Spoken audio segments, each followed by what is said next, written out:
Hello 3D printing friends. Today on the BV3D channel we're going to install the 3Dfused Y-axis linear rail upgrade kit for the Ender 3 and Ender 3 Pro 3D printers. Stick around and we'll get into it right after this. I'm Brian and you are watching BV3D.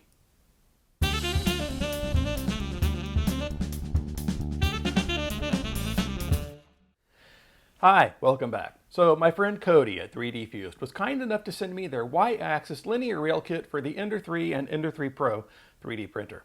Now 3Dfused is the company making the Kreatos 3D printer, a monstrously large FDM 3D printer cut from thick slabs of aluminum with linear rails and a 300 by 300 by 550 build volume. Check in the description after the video. I've got links to this linear rail kit and to the Kreatos down there. Now this Y-axis linear rail kit goes for about $90 US, and Cody says they're also working on an X plus Z linear rail kit for the Ender 3 and Pro. Now you might wonder why you'd want to hang linear rails on such an inexpensive printer.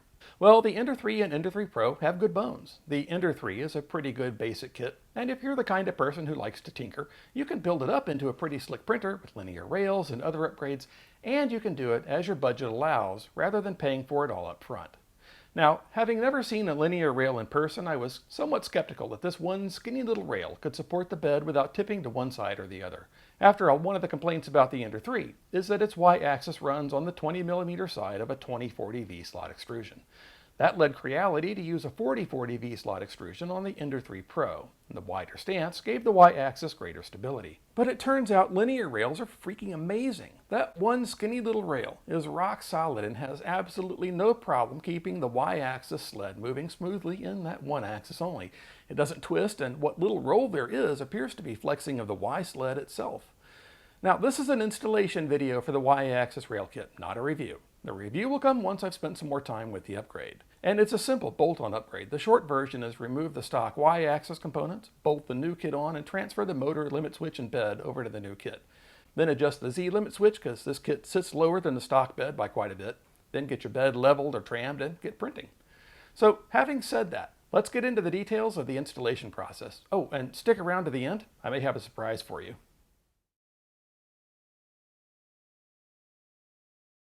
So the first thing we need to do is prepare the kit for installation. So cut the zip tie which secures the belt during shipping. Next, lubricate the rails with a couple of drops of Tri-Flow with PTFE or liquid bearings. Just put a drop or two in the side channels, then move the sled back and forth a couple of times to distribute the lubricant. A quick wipe with a paper towel will remove any excess. Install the 6 M4 bolts and T-nuts in the screw holes here.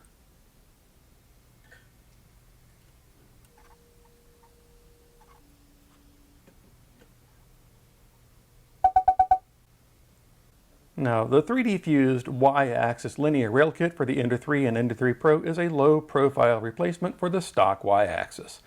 This allows the bed to sit much lower than the stock configuration. On some printer revisions, the Z-axis may not be able to go low enough even when bottomed out against the Z-axis motor mount. If this is the case with your printer, you will use this 6mm spacer and longer M4 bolts included in the kit. If your kit did not include the spacer, but you need it, contact 3Dfused and they'll get you taken care of. The Ender 3 Pro that we're installing on today does require the spacer, so you'll see it being used during the assembly process.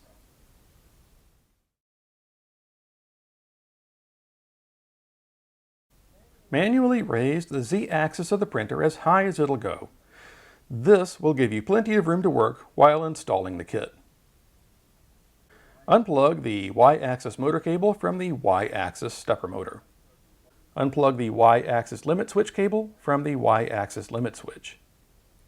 Remove the 2 screws which hold the Y-axis limit switch in place.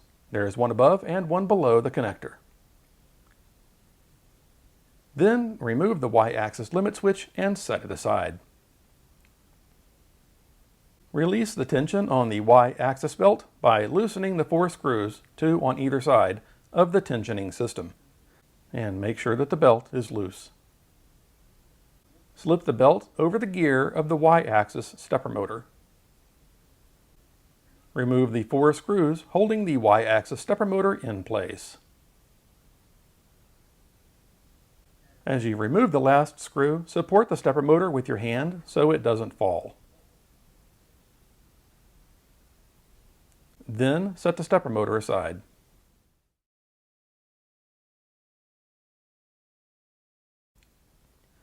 Turn the printer over and on its side so we can access the underside of the printer.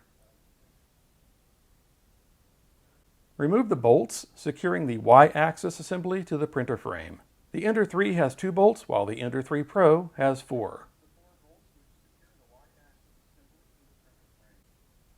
As you remove the final bolt, support the Y-axis assembly with your other hand so that it doesn't fall off.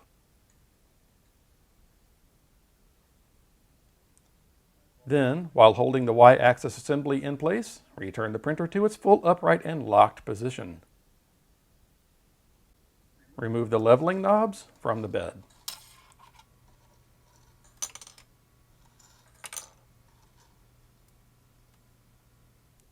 Remove the bed and set it behind the printer.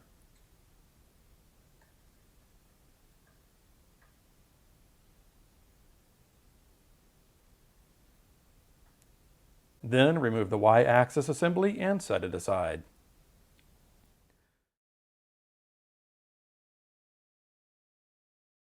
Here we're using the spacer because this printer needs it. If yours doesn't, then don't install it. You can make things a little easier by aligning your T-nuts so they'll fit nicely into the lower extrusion on the printer's frame. We'll set the upgrade kit onto that lower extrusion.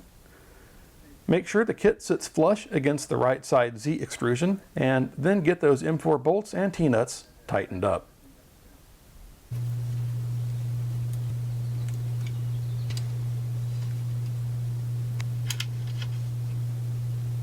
Once that's done, make sure that the system is firmly attached. Install the Y-axis stepper motor. Make sure the connector is facing this direction away from the power supply. We'll use the longer M3 screws provided in the kit. When you're done, make sure all the screws are tight.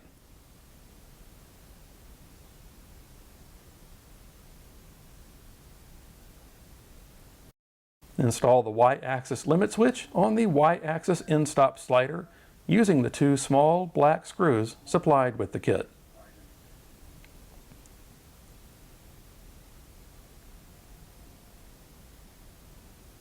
If necessary, release tension on the Y-axis belt using the tensioner in the front. Then loop the belt over the gear on the Y-axis stepper motor.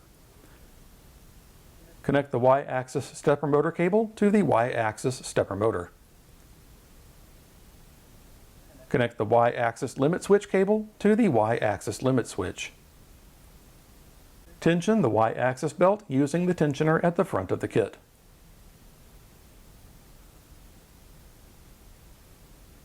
Then install the bed onto the new Y carriage.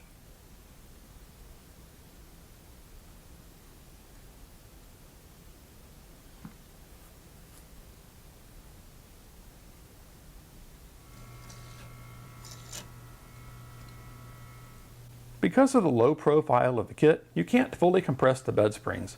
Don't let the screws protrude more than about 1 millimeter through the leveling knobs. Now it's time to adjust the Y-axis end stop if needed. To find out if you need to adjust it, use the control panel on the printer. Select Prepare, then select Auto Home.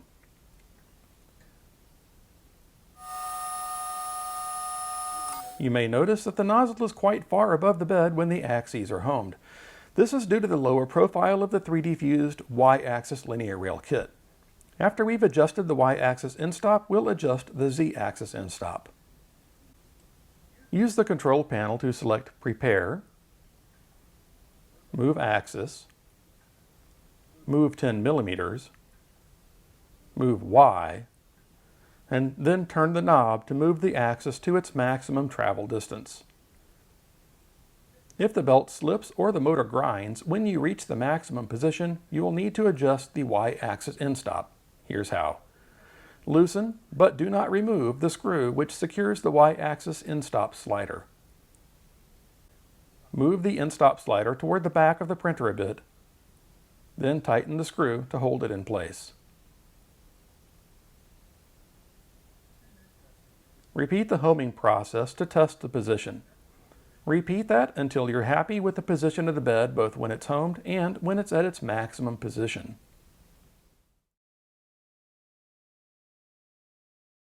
We're looking at the left side of the printer. You can see there's still quite a distance between the nozzle and the bed. We need to adjust the position of the Z end stop. We're going to loosen these two screws and then move the end stop mount downward.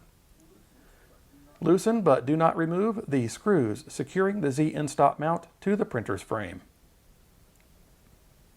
Move the end stop down about the same distance as the nozzle is from the bed. Then tighten the screws. Next, use the control panel to home all axes.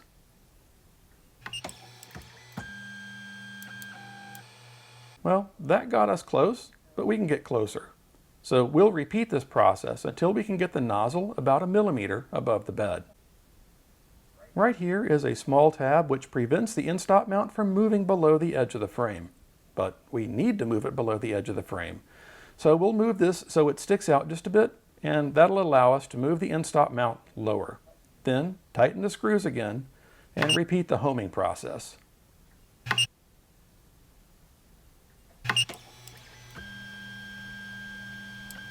And that is much better. We've got the nozzle about 1 millimeter above the bed. Now we can use the bed adjustment knobs to get the distance just right for printing. So use your preferred bed leveling or tramming method to get your printer adjusted as needed.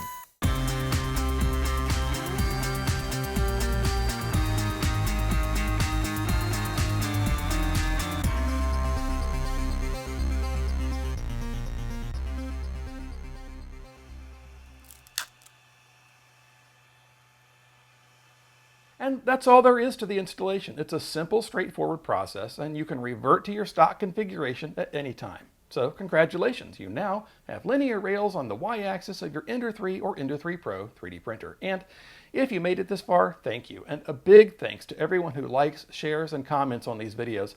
And huge thanks to everyone who subscribes to the channel. The BV3D channel hit the 1,000 subscriber milestone last week, and clearly that would not have been possible without all of you. So thank you. I appreciate you. You're all amazing. And also a really big thank you to Cody and 3Dfused for sending this kit to me. You are awesome. Now at the beginning of the video, I said that I might have a surprise for you, and here it is. If you want to buy this kit, look in the description. Cody has generously set up a coupon code that can save you 15% on the kit. It's a time-limited code, so once it expires, I'll remove it from the description. And that's not an affiliate thing. I'm not getting anything out of that deal. It's all just savings for you. I do have affiliate links for other things, though. If you shop online at GearBest, Amazon, or Wham Systems, using my affiliate links doesn't cost you anything, but it does help the channel. Okay, so that's everything. Thanks for watching. Thank you for subscribing. Thank you for being you. And now that I've got this Y-axis linear rail upgrade kit installed on the Ender 3 Pro, I'm going to go print something cool.